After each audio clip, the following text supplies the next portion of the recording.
전 9장 마지막 부분입니다. 9장 마지막 부분 32절부터 43절까지의 말씀을 같이 보겠습니다. 사도행전 9장 32절부터 43절.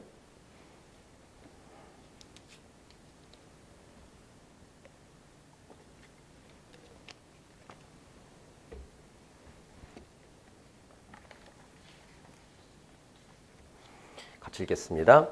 그때 베드로가 사방으로 두루 다니다가 룻다에 사는 성도들에게도 내려갔더니 거기서 애니아라 하는 사람을 만나매 그는 중풍병으로 침상 위에 누운 지 8회라.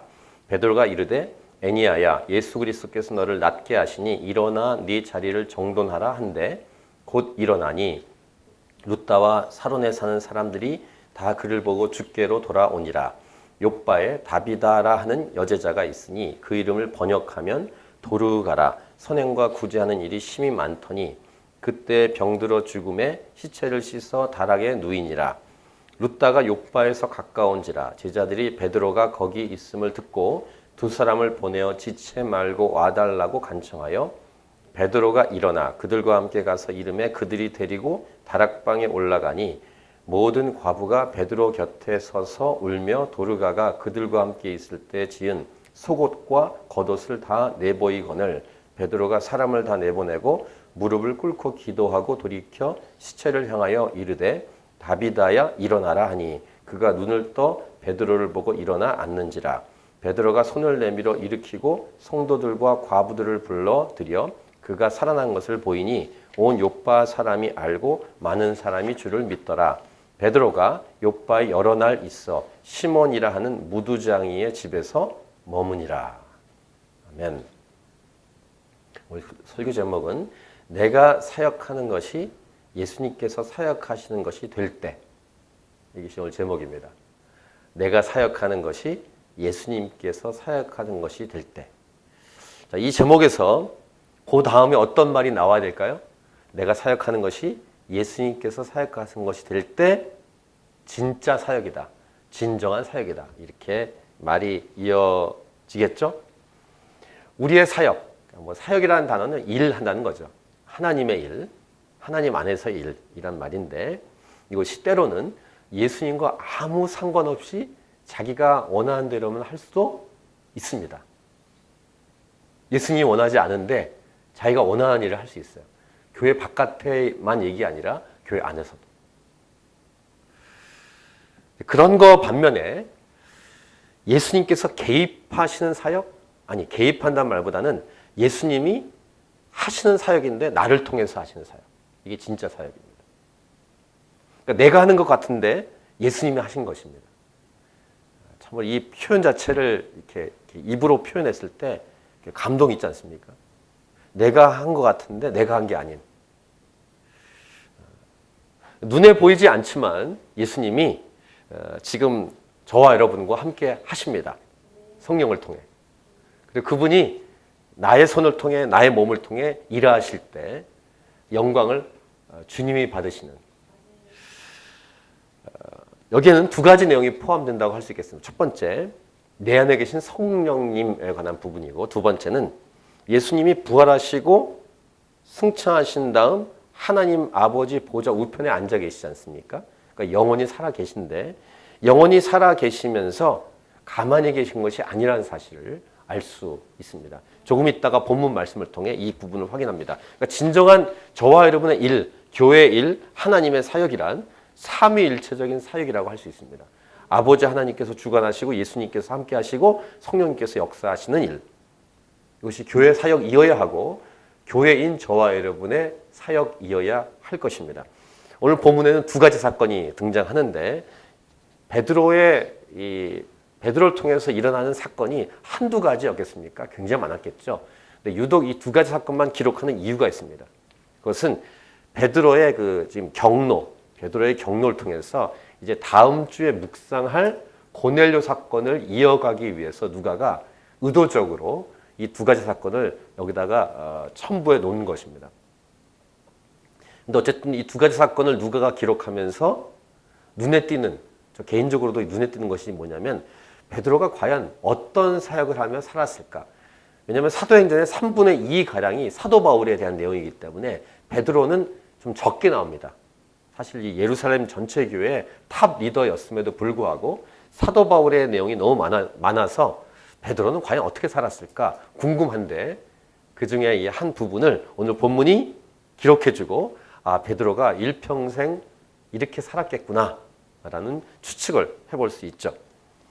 자, 예수님께서 우리 제자들에게, 예수님이 인간의 몸으로 이 땅에 계실 때 제자들에게 하셨던 말씀 중에 내가 진실로 진실로 너희에게 이르노니 나를 믿는 자는 내가 하는 일을 그도 할 것이요 또한 그보다 큰 일도 하리니, 이 말씀을 여러 번 강조했죠. 요한복음 14장 12절 말씀입니다. 예수님이 이 땅에서 하셨던 일을 저와 여러분이 할 수 있을 것이다 라고 말하고, 예수님처럼 일할 뿐만 아니라 예수님보다 더 큰 일을 할 수 있다라고 예수님이 말씀하셨어요. 이 말씀을 믿고 또 믿고 기도하고 기도해서 진짜로 저와 여러분을 통해서 예수님이 하신 일, 또 예수님보다 더 큰 일이 일어날 수 있다면, 그건 믿음의 분량 문제고 우리의 태도 문제인데, 아직 때가 되지 않았는지 아직 그런 분이 없죠. 우리 주위에 있습니까? 혹시 그런 분들? 또 이런 예수님처럼 또 예수님보다 더 큰 일은 그 요한복음 14장 그 다음 부분에 기도를 통해서 하는 것이다라는 얘기를 바로 얘기하십니다. 요한복음 14장 13, 14절 너희가 내 이름으로 무엇을 구하든지 내가 행하리니 이는 아버지로 하여금 아들로 말미암아 영광을 받으시게 하려 함이라. 내 이름으로 무엇이든지 내게 구하면 내가 행하리라. 그래서 예수님의 일, 예수님보다 더 큰 일이 이루어지는 거예요. 그러니까 기도를 통해서 하나님의 일이 이루어진다는 사실을 우리는 이 말씀을 통해 확인할 수 있습니다. 그 다음 이 마태복음 마지막 장에 보면 예수님이 어떤 말씀하셨냐면 이런 표현을 쓰셨습니다. 아주 유명한 표현이죠. 제자도에 관한 아주 유명한 말씀인데, 그러므로 너희는 가서 모든 민족으로 제자를 삼아 아버지와 아들과 성령의 이름으로 세례를 베풀고 내가 너희에게 분부한 모든 것을 가르쳐 지키게 하라. 볼지어다 그 다음 내가 세상 끝날까지 너희와 항상 함께 있으리라. 그러니까 예수님이 자기 할 일 다 하신 다음에 올라가셔서 이렇게 손 놓고 가만히 쳐다만 보는 분이 아니라는 사실을 알 수 있어요. 그러니까 예수님도 지금 일하고 계시구나라는 사실을 알 수 있어요. 다만 이 일의 이 스타일이 달라진 거죠. 그 당시 예수님이 인간의 몸으로 오셨을 때는 직접 일하셨고, 이제는 예수님의 이름으로 우리가 일하면 예수님이 시행하는 그런 스타일로 일하시는데, 어쨌든 이 마태복음 28장 맨 마지막 절에서 내가 세상 끝날까지 너희와 항상 함께 있으리라 말씀하셨다는 거예요. 그러니까 저와 여러분의 교회 안에서 즉 하나님 맡겨주신 사역은 예수님과 함께하는 사역이라는 사실은 분명합니다.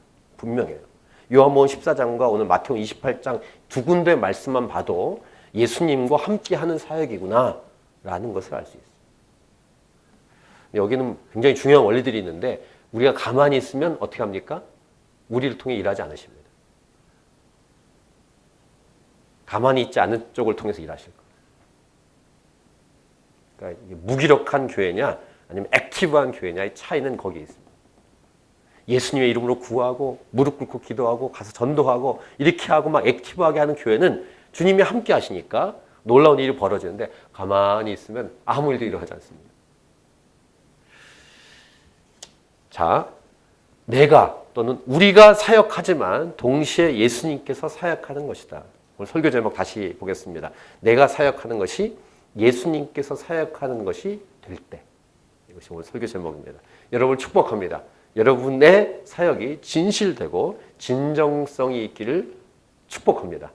여러분이 일할 때 예수님께서 함께 일하시는 그 일이 바로 진정성의 증거라는 사실이에요. 자, 오늘 본문 32절을 보세요. 그때 베드로가 사방으로 두루 다니다가 루다에 사는 성도들에게도 내려갔더니. 저는 개인적으로 이 말씀, 베드로가 사방으로 두루 다니다가, 이 표현이 굉장히 감동이 되더라고요. 그러니까 사도 바울도 엄청나게 두루 다녔는데 사도 베드로도 사방으로 두루 다녔구나. 제가 약간 좀 베드로 형님한테 좀 미안했어요. 제가 약간 평가절하를 한 적이 있었거든요. 사도 바울보다 약간 약하다 베드로가. 물론 다음 주에 보면 약한 부분이 또 나옵니다. 베드로의 부분이. 어쨌든 베드로도 사방으로 두루 다니다가, 우리는 그 앞에 있는 말씀 본문에서 이 베드로와 요한이 사마리아 지역에서, 그러니까 이방인들이 예수 믿었다는 사실을 듣고 내려왔잖아요. 그리고 요한은 그대로 예루살렘 올라갔을 거예요. 예루살렘 교회도 일이 많으니까. 그러니까 탑 리더 2명이 중에 같이 내려왔다가 한 명 올라가고, 요한은, 베드로는 두루 다닌 것 같아요. 그 지방을 다니면서 복음을 전하고 그러면서 하나님의 일을 했다는 사실입니다. 여기 사방으로 두루 다니다가 라는 표현은 헤맸단 말이 아닙니다. 방황했단 말이 아니에요. 인생의 방황은 예수님 믿으면 끝나는 거예요. 방황은 끝. 그리고 예수님과 함께 사역하는 분명한 목표를 가지고 저벅저벅 걷는 그런 일로서 사방으로 두루 다녔다, 이런 말입니다. 나이가 먹어가는데도 이렇게 방황하는 분들은 참 안타깝습니다. 왜냐하면 목적이 없으니까. 예수님과 함께 하지 않으니까. 그럼 방황하게 돼 있어요. 멀쩡하게 보이는데 방황하는. 우리는 부르심에 따라 살아가지 않습니까? 우리의 주인이 예수님이시니까 예수님이 부르시는 그 자리에서 일하고, 또 옮기시면 또 옮겨서 일하고, 이것이 방황하지 않고 베드로처럼 사방으로 두루 다니면서 사역하는 모습이죠. 베드로가 여기저기를 다니면서 복음을 증거하다가 오늘 본문에 나오는 지역으로 오게 된 것입니다. 중요한 것은 어쨌든 베드로가 안주하지 않고 여기저기 구석구석을 다니며 복음을 증거했다는 분명한 사실을 오늘 본문은 얘기해 주고 있다는 것입니다. 그러니까 베드로가 이렇게 사역하는 모습은 어떤 모습을 보여주냐면 예수님의 모습을 보여줍니다. 예수님이 인간의 몸으로 오셨을 때 바쁘게 지내셨습니다. 그러니까 바쁜 것에 대한 개념을 성경은 언급을 합니다. 그러니까 바쁜 건 무조건 나쁘다, 이렇게 성경은 말하지 않습니다. 이 특별히 한 군데 보면 마가복음 1장 38, 39절 보면은 예수님 말씀이요, 이르시되 우리가 다른 가까운 마을들로 가자. 거기서도 전도하리니 내가 이를 위하여 왔노라 하시고 이에 온 갈릴리에 다니시며. 물론 이 갈릴리라는 지역이 넓지는 않습니다만 걸어 다니시니까 제자들과 함께 여기저기 다니시면서 그들의 여러 회당에서 전도하시고 또 귀신들을 내쫓으시더라. 이렇게 귀신 쫓고 전도하고 병 고치고 전도하고 일을 계속했습니다.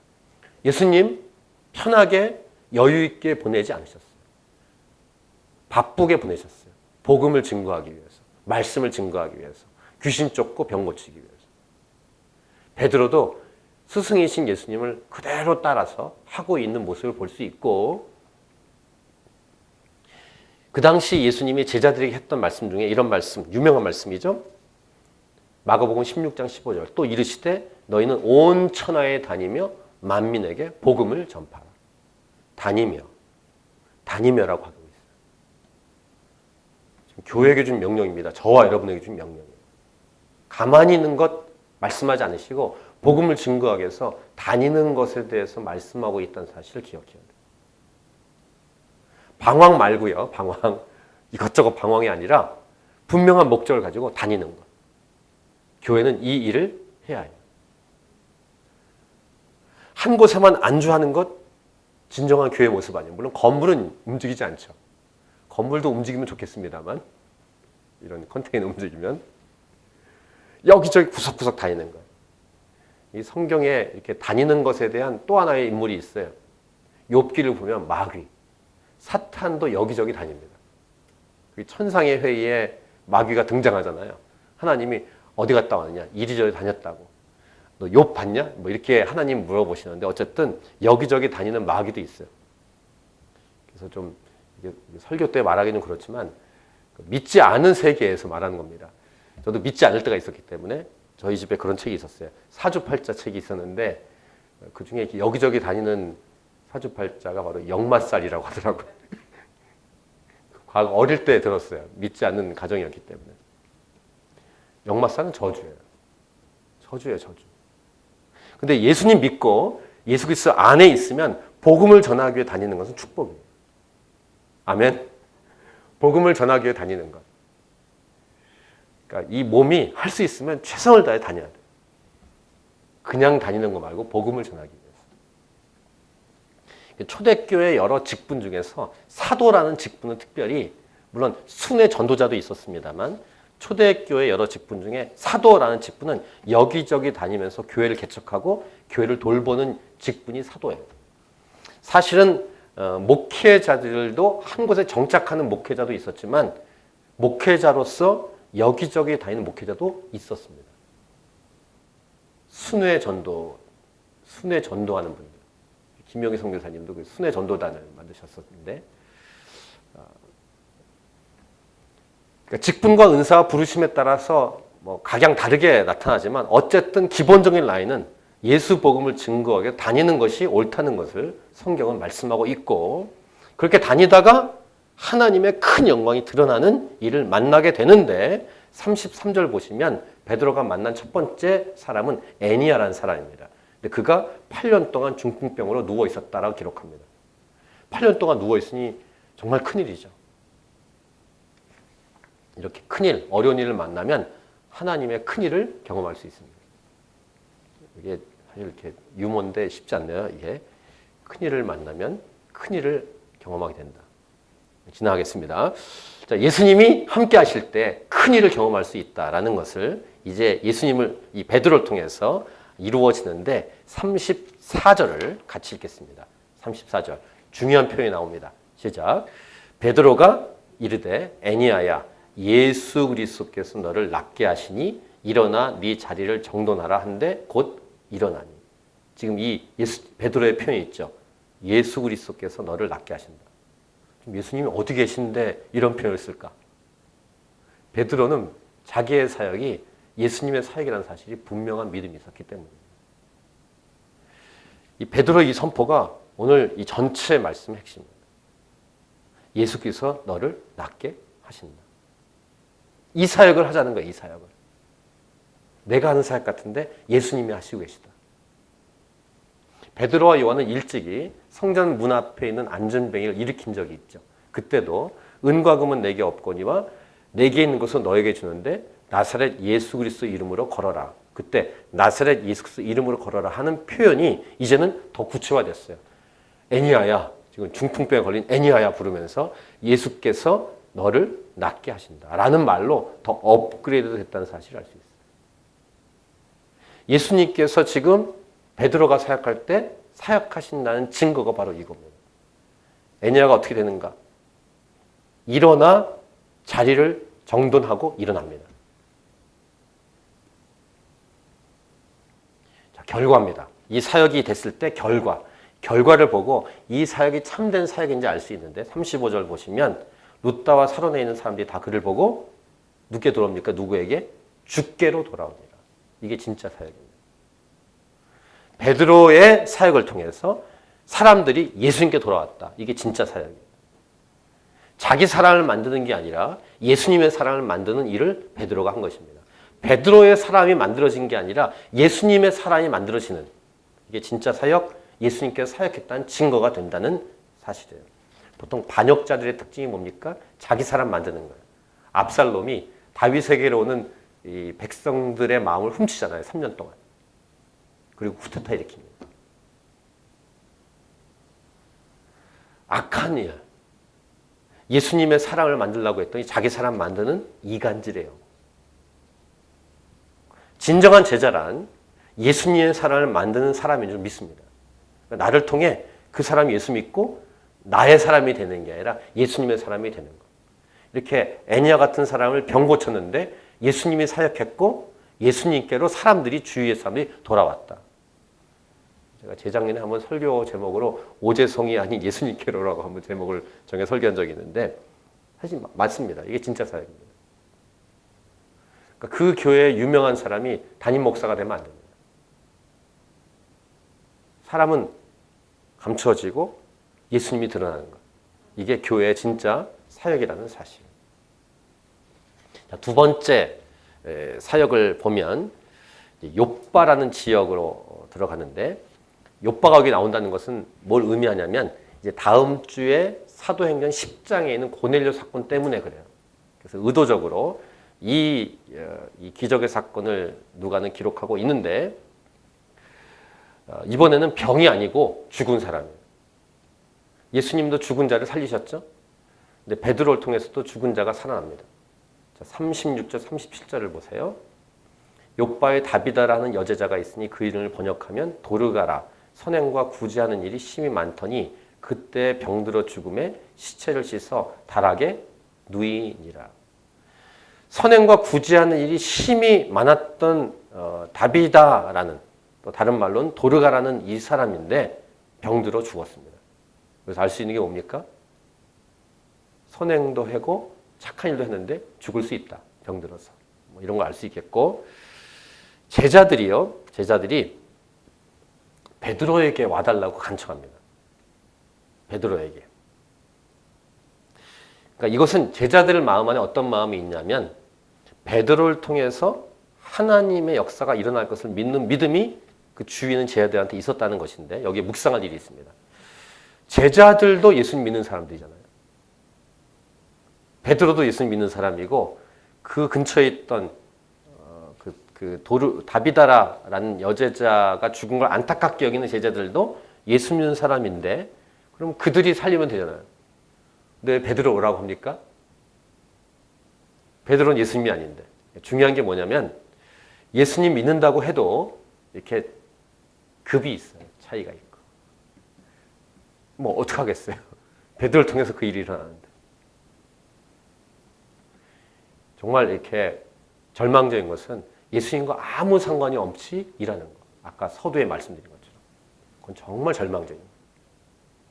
설사 기적이 일어난다고 해도 예수님과 아무 상관이 없고 그 사람과 그 주위 사람들이 기적 보고 예수님께 돌아오지 않고 그 사람에게 붙는다면 그 일은 꽝.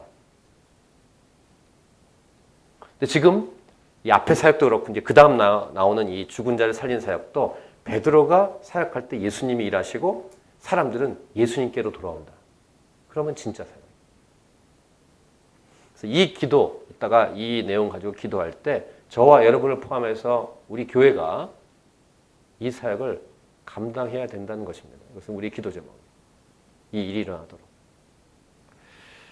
단순히 기적만이 아니라 이런 것이죠. 여러분이 가서 위로하면 그 위로를 받는 사람이 예수님의 위로를 받는 것입니다. 여러분이 가서 기도하면 그 기도가 역사해서 예수님께서 들으시고 예수님께서 역사하시는 기도가 될 수 있도록 기도해야 된다는 것입니다. 내가 한마디 힘내 했는데 그 소리가 예수님의 음성으로 들리면 되는 것입니다.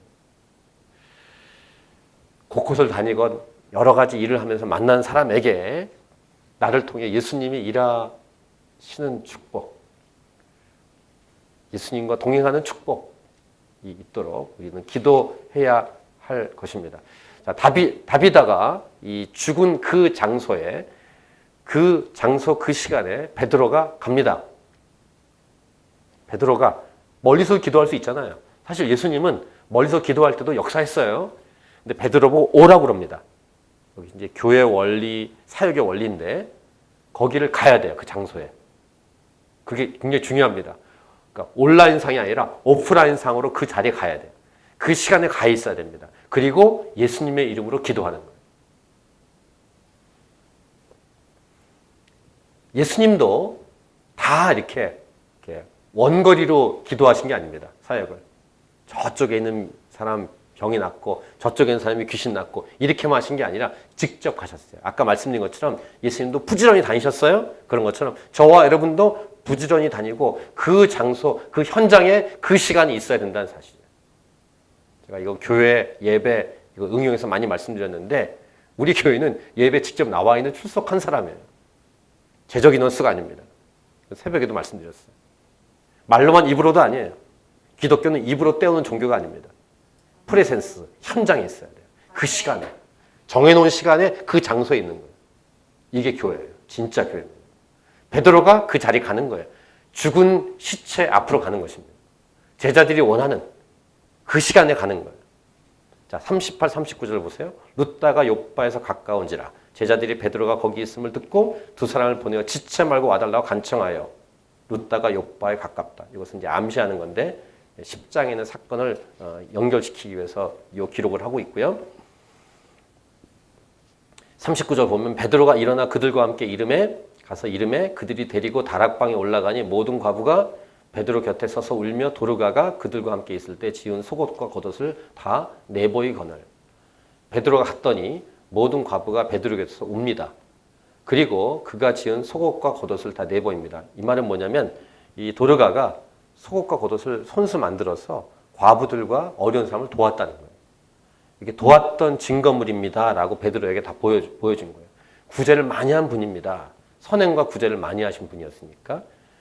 그 다음에 베드로가 한 일은 40절, 41절 보면 다 사람을 내보내고 기도에 집중하기 위해서 무릎을 꿇고 기도하고 시체를 향해서 선포합니다. 다비다야 일어나라. 그러니까 그가 눈을 뜹니다. 할렐루야. 죽은 사람이 살아나는 거예요. 이 사역은 하나님만 할 수 있는 게 아닌가. 이게 하나님이 하시는 거예요. 근데 누굴 통해서요? 베드로를 통해서. 41절 베드로가 손을 내밀어 일으키고 성도들과 과부들을 불러들여 그가 살아난 것을 보였다.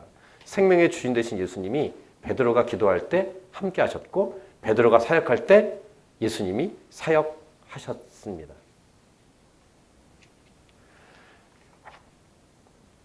또 결과는 똑같습니다. 42절 같이 읽겠습니다. 시작. 온 욥바 사람이 알고 많은 사람이 주를 믿더라. 베드로가 이게 아니라 주를 믿더라. 아까 애니아라는 사람도 예수님께로 많이 돌아왔다라고 기록되어 있고 욥바 사람도 이 사건 통해서 많은 사람이 주를 믿더라.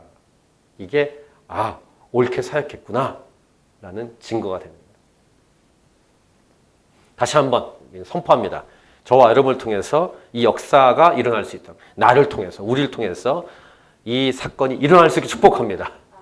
믿음으로 너무 어려운 일이기 때문에 힘들다. 이렇게 불신으로 말하지 않고 의심하지 않고 할 수 있다. 우리를 통해서도 이 일이 일어날 수 있다는 사실을 믿음으로 고백하십시오. 캔버라 땅에서 이런 일이 일어나면 엄청 사람이 모일 것 같아요. 그걸 위해서 하는 건 아니지만 어쨌든 사도 바울을 통해서 죽은 자가 살아납니다. 그 사건이 사도행전에 기록되는데 어쨌든 예수님이 하셨던 일이 예수님의 사람들, 예수님의 제자를 통해서 일어났다는 사실을 기억하고 이 일은 지금도 진행형이에요. ING. 예수님 오실 때까지 정말 마지막 올 때까지 교회를 통해 이 일을 예수님이 하고 싶어 하세요. 그래서 해야 돼요, 우리가. 또 하나, 사도행전을 전체 보고 복음서를 전체 보시면 복음이 증거될 때 병이 낫고 죽은 자가 살아나고 귀신이 떠나가는 역사가 있었어요. 이것도 여러 번 설교 때 말씀드렸지만 포기하지 말고 기도하면서 기도로 준비하고 있어요. 저와 여러분. 죽은 자가 살아나고 귀신이 떠나가고 병이 고쳐지고 그러면서 복음이 증거되면서 많은 사람이 죽게 돌아오는 역사가 지금도 일어날 수 있다고 저는 믿습니다. 사도행전의 역사가 지금의 현대 교회를 통해서 일어날 수 있습니다. 왜 안 일어날까요? 믿음이 없기 때문에. 진짜 사역이 아직 없기 때문입니다. 그래서 믿지 않던 영혼들이 주님께로 돌아오는 이 많은 결과물들, 예수님께 돌아오더라. 많은 사람이 주님을 믿더라. 이 결과물들이. 그리고 목회자를 통해서만 하는 게 아닙니다. 다시 강조하지만 예수 믿으면 이 일을 하는 거예요. 저도 그렇고 여러분도 그렇고 이 일을 베드로처럼 감당해야 된다는 거예요. 마지막 43절은 아까 말씀드린 것처럼 10장에 일어날 사건 때문에 그 암시를 하기 위해서 베드로가 욥바에 여러 날 있어 시몬이라 하는 무두장의 집에서 머뭅니다.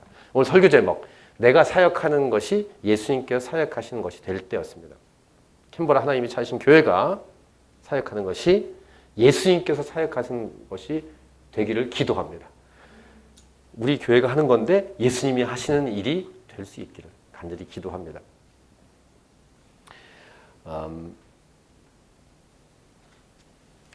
오늘 이 말씀을 좀 가슴에 새기고 의심 없이 진짜 이 사건이 일어날 수 있기를, 저와 여러분을 통해서 일어날 수 있기를, 우리 교회를 통해 일어날 수 있기를 간절히 소망하면서 우리 찬양하고 우리 기도하도록